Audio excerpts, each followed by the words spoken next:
evangelho e ainda dizer que é evangelho. Paulo está dizendo, ainda que um anjo venha do céu, ainda que surja um anjo e diga que esse evangelho está certo, se ele for diferente daquele que Jesus disse, seja anátema. Essa palavra é muito séria. Essa mensagem é muito séria. Porque Paulo está tocando naquilo que é a essência do que cremos. Se alguma coisa foi acrescentada e você não está percebendo, tome cuidado. Paulo está dizendo, porque ainda que alguém diga que recebeu essa revelação de um anjo, ou mesmo que um anjo venha, e diga que isso é o evangelho, que é uma boa notícia, não se engane. E Paulo vai além disso, verso 9. E ele diz assim, pois já dissemos, verso 9. E agora repito, se alguém vos prega evangelho que vai além daquele que recebesse, seja anátema. Seja anátema. E Paulo se inclui, não é? Paulo se inclui dentre esses que podem alterar o evangelho. E a palavra anátema aqui é uma palavra muito forte, anatema, maldito. Essa palavra maldito significa literalmente alguma coisa que sofreu um banimento e que deve ser destruída, porque não agrada a Deus.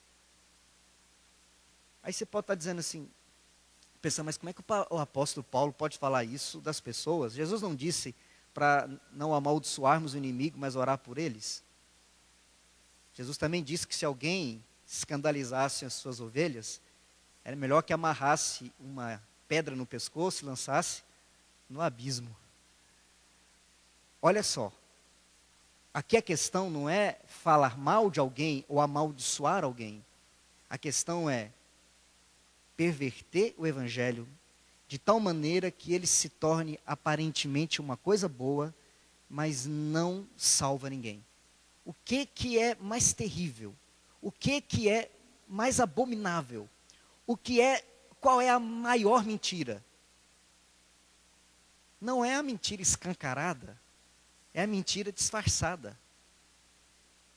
Hal Lindsey disse que o diabo é capaz de esconder uma gota de veneno no mar de verdade.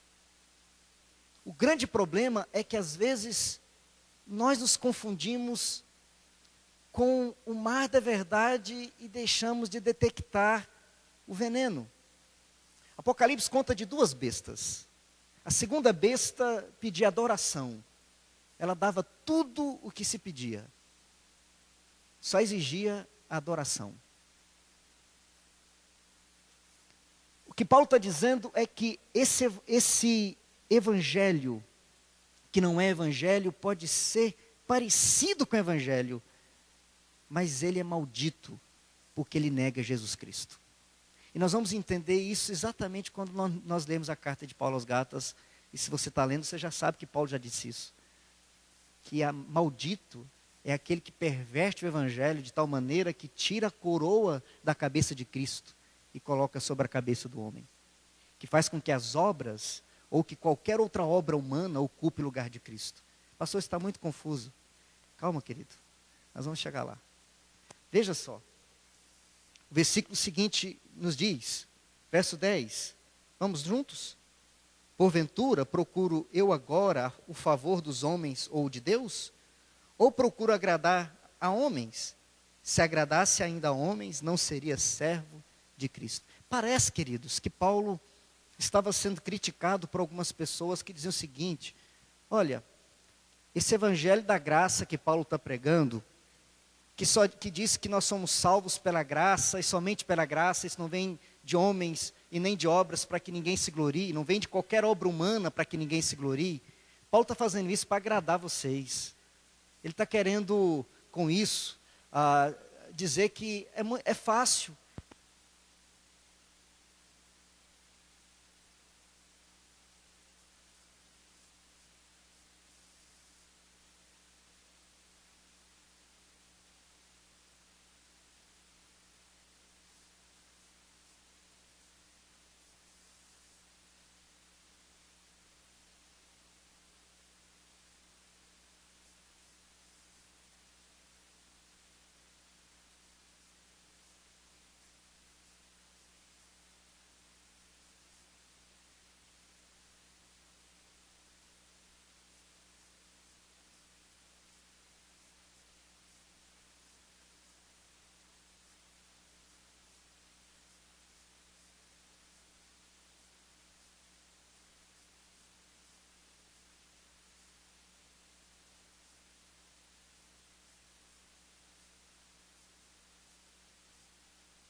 que Cristo não é suficiente. Grave isso.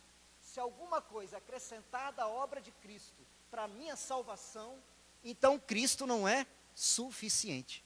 Se eu preciso de Jesus, mais alguma coisa para ser salvo, então Jesus não é suficiente. É por isso que esse evangelho parece ser evangelho, mas é maldito. Porque faz o quê? Que o homem tire a glória de Cristo e coloque sobre si mesmo, dizendo que eu preciso fazer algo para ser salvo. Ora, se eu preciso fazer algo para ser salvo, significa que Cristo já não tem mais a coroa, ele já não é mais Senhor. Esse é o argumento que Paulo vai usar em toda a carta. Agora é radical mesmo. Aí você está pensando assim, pastor, mas é só isso. O evangelho da graça de Cristo é só isso. É só isso. É tudo isso. E é radical, porque é tudo isso. Paulo está dizendo, só precisamos de Cristo. O evangelho da graça é que Deus em Cristo Jesus nos amou, morreu na cruz do Calvário pelos nossos pecados e estamos salvos se nele crermos. Não é por obra, é pela fé. Se não vem das minhas obras, então é fruto da graça, é somente a graça. É graça, graça e graça. É de graça mesmo. E de graça significa que eu não preciso pagar nada. Você já deve ter passado pela circunstância de ter assinado algum contrato. Depois de ter assinado o contrato, você descobre que tem uma cláusula que você não tinha lido direito. E aquela cláusula terrível, escondida, ali, perdida, é exatamente aquela mais complicada. O Evangelho de Cristo, às vezes, para algumas pessoas, quando a gente fala assim, Cristo e somente Cristo, as pessoas ficam pensando assim, mas deve ter alguma cláusula lá na nota de rodapé, bem pequenininha, dizendo que eu preciso fazer alguma coisa. Depois que me falar, depois que eu encontrar com esse Jesus, depois que eu entrar para a igreja, possivelmente vão me dizer que é preciso fazer alguma coisa para ser salvo. Tem uma cláusula que não está bem, não está muito fácil. A gente parece que está sempre suspeitando, porque de graça, parece aquelas, você já deve ter tido essa experiência, você está lá no aeroporto assim, ou em alguns lugares, no shopping center, a pessoa sai correndo atrás de você para te dar uma revista de presente, já viu? Olha, você ganhou, olha aqui, vem cá, vou dar um brinde para você. Aí você vai lá todo feliz da vida, vou ganhar uma revista pelo menos, vou chegar em casa. Aí a pessoa já pede seu número de cartão de crédito, né? Dá o seu número de cartão de crédito, dá seu endereço, porque você vai ganhar 3 edições gratuitas. E se você não cancelar a assinatura, você continua recebendo a assinatura. Por que eles fazem isso? Porque a gente depois esquece de cancelar. E às vezes, quando tenta cancelar, não consegue, né? Presta atenção. O evangelho não vem com nota de rodapé e não vem com uma coisa de graça, com anexo para pagar. Não é venda casada, sabe? Não é venda casada. Que você precisa disso, se você recebe isso gratuitamente, desde que você compre isso. Presta atenção. Paulo está dizendo exatamente para os Gálatas. O evangelho não tem nota de rodapé, pequenininha lá, para dizer que é preciso acrescentar alguma coisa à obra de Cristo. O evangelho é dessa graça, e essa graça radical pela qual somos salvos pela obra de Cristo e tão somente porque Cristo fez por nós. Isso é tão radical, que as pessoas não querem. Quando a gente fala desse evangelho para as pessoas, elas dizem, não, mas não é possível. Tem que acrescentar alguma coisa. E é por isso que muitas das denominações cristãs surgiram por conta dos acréscimos. Você quer ver algumas? Olha, você tem que ser cristão, mas se você não for batizado desse jeito, não vale. Você é cristão, mas se você não tiver o cabelo desse comprimento, não é cristão. Você é cristão, mas se você não falar em línguas, você não é cristão. Olha, você é cristão, mas se você não guardar o sábado, sem chance para você, já era. Se você comer carne de porco, feijoada, então, babau para você. Inferno. Presta atenção. Cada esquina tem uma igreja dizendo que você vai ser salvo se você fizer isso ou aquilo. Cada igreja que você entra, que você vai por aí, tem alguma coisa que você precisa fazer. Amados, isso obviamente não significa que a comunidade da fé dos irmãos não coloque sobre nós responsabilidades. Qualquer grupo social que se reúna tem responsabilidades. Agora, salvação é graça radical.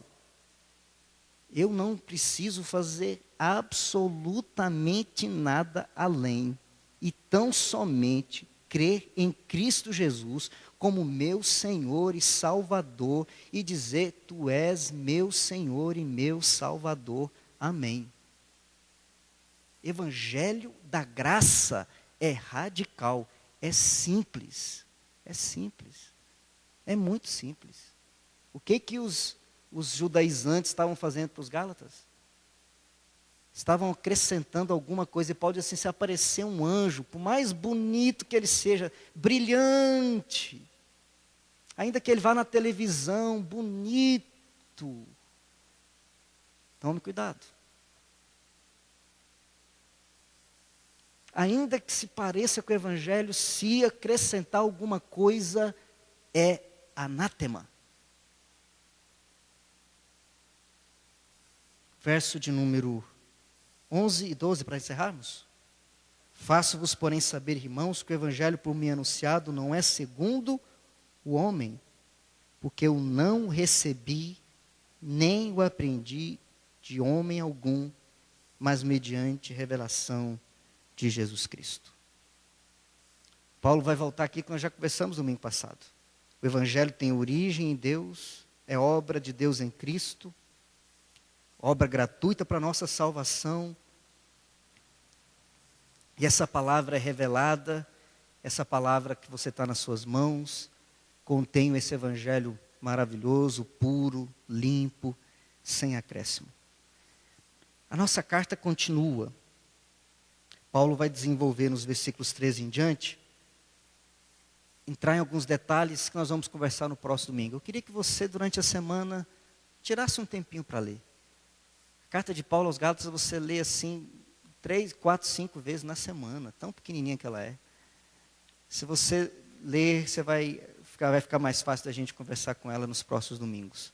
O que eu queria dizer para o seu coração, queridos, essa noite, para a gente encerrar esse momento de culto. Paulo está dizendo: não existe outro evangelho, só um evangelho. Um único evangelho. E é um único evangelho e ele não mudou. Ele é eterno e é poderoso para nos salvar. Esse evangelho é a livre graça de Deus. É a livre graça de Deus, diz Paulo.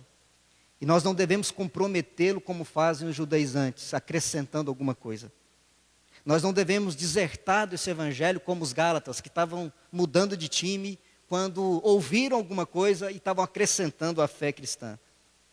Mas esse evangelho da graça deve ser recebido por nós, e vivido por nós, e pregado por nós. Amém, queridos? Amém, queridos? Porque não devemos agradar a homens, diz Paulo. Porque nós não devemos agradar aos homens, diz Paulo, mas a Deus. E porque devemos agradar a Deus, esse evangelho da graça tem que ser recebido por nós e pregado por nós. Ainda que nossa sociedade sempre queira acrescentar alguma coisa ao evangelho, nós temos que pregar o evangelho da graça. Esse evangelho gracioso que nos salva, apesar de nós mesmos. Você pode fechar os seus olhos? Queria falar com você no seu coração. Não sei como você entrou aqui essa noite. Eu não sei sinceramente no que você acredita. Talvez você está pensando: o que esse pastor está dizendo? Queria dizer para você essa noite, em nome de Jesus, que essa carta que nós estamos lendo, que esse texto que nós lemos, nos fala daquilo que Deus faz e fez e faz por nós em Cristo.